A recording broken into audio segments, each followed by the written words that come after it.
Hi ANML community. Today I'm going to give you 20 free natural language processing and computer vision courses.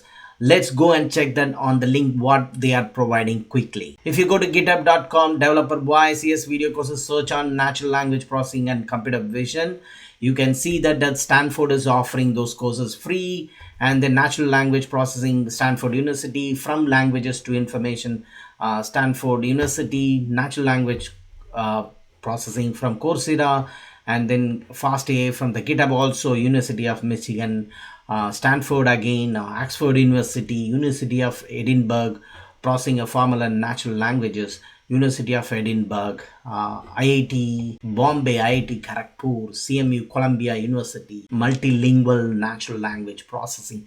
These courses are absolutely free. You don't have to spend even a single dollar if you want to become ML or AI expert on facial recognition or speech recognition, autonomous car, how it works, and when the person comes to our doorstep, it automatically talk. If you want to develop something on that, or if you want to know how the Siri works, Alexa, you can get into that. These are courses is very good, and then you can check on that. You can leave the comments here. I'll give you the link on the description. Take the benefit.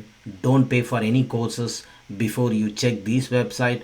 If it does not suffice your recommend, then go and pay for any courses and enroll in it. Thank you for watching this video. If you like my video, please subscribe to my YouTube channel. Thank you.